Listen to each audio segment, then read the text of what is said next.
Well, hello, and thanks for watching another episode of ARFCOM News, your twice-weekly dose of the finest 2A propaganda.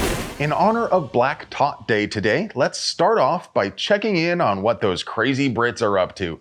Looks like the mayor of London, Sadiq Khan, wants to ban zombie knives. No word on whether they want to ban werewolf nunchucks or vampire arrows. Come to think of it, why aren't wooden arrows like the universally accepted vampire weapon?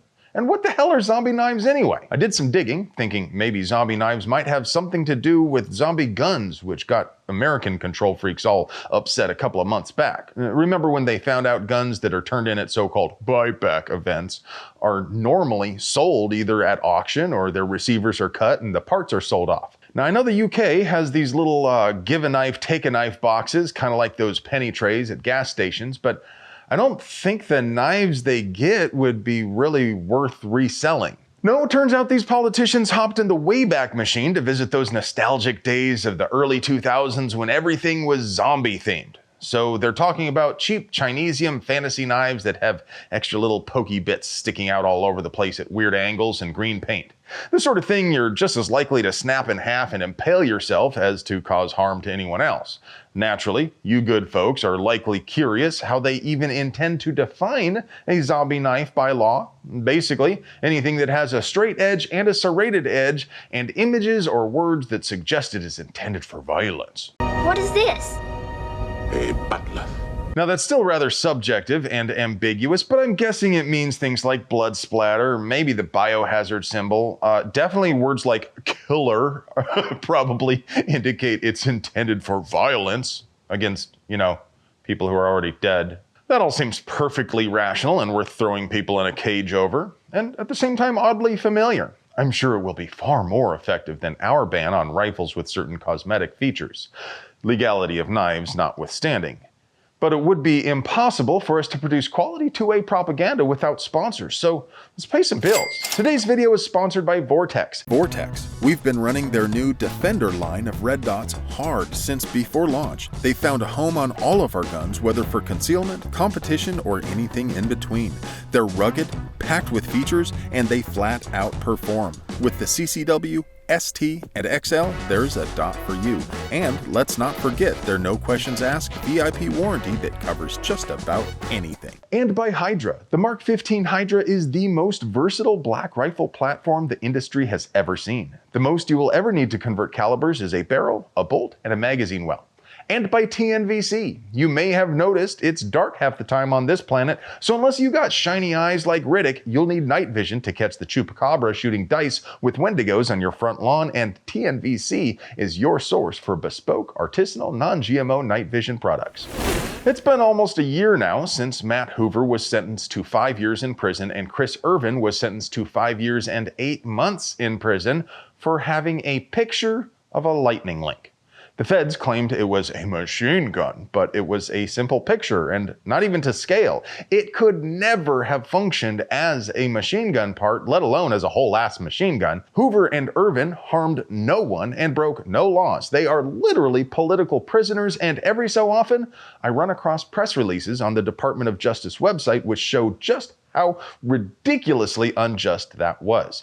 I often hear people complain the ATF does not prosecute inner-city thugs with Glock switches, but they pop up here pretty regularly. The thing is, none of them get punished nearly as harshly unless they were trafficking baby fentanyls or something. Cameron Leroy Youngblood, you can't make this up, just got over 2 years, and Derek Dontrell Taylor got just under 2 years, both for having an actual, no shit, functioning machine gun. Noah Jackson was a convicted felon, so he wasn't supposed to have any guns at all, but he got caught with a Glock 23 with a switch installed, because controlled bursts are for bustas, I guess. I mean, I carry a G23. Yeah, I know, haters gonna hate. But even I will admit the recoil is a little snappier than 9mm, and I'm not mag dumping on full auto. This kid is probably lucky he got picked up before he accidentally Marvined himself in the face.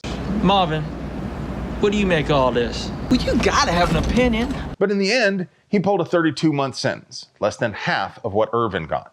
What are we supposed to take from this?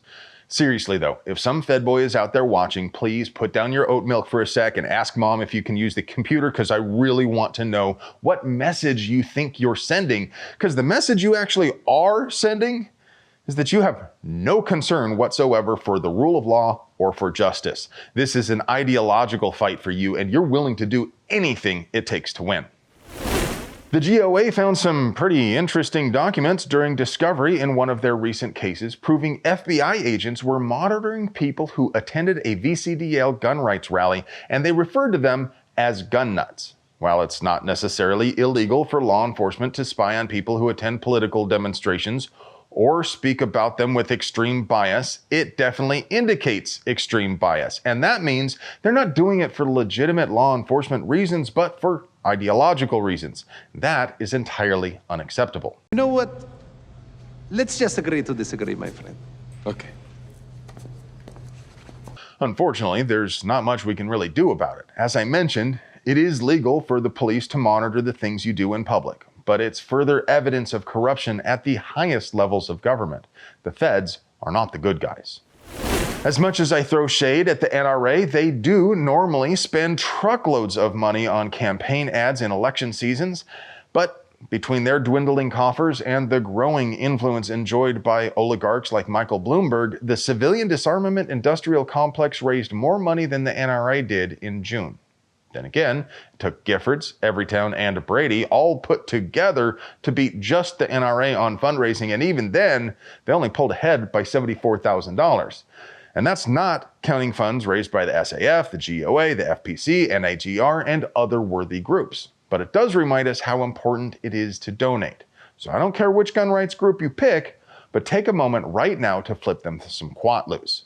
Come on, you were just going to spend that money on red anodized AR parts anyway. Now, before I send you off with your moment of zen and you actually have to get some work done, I want to remind you that all of PewTube is really struggling right now with the new policies. And to make it worse, YouTube keeps unsubscribing viewers. So if you do like our propaganda and you want to see more of it, please subscribe.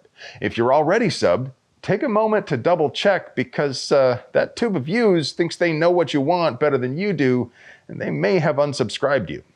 And now for your moment of zen. One needs an AR-15 for self-defense. That no one could possibly need all 30 rounds. But when this rifle is the only thing standing between your family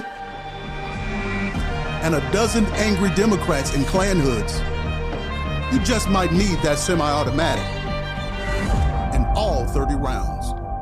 Hey friends, do you like pews and other pew-related things? Would you like to help us keep delivering you pure uncut American pew propaganda at the low, low price of free goodie? We literally couldn't pay the bills without our sponsors, so do us a solid and get yourself something nice from them. You deserve it. I love you. Got just under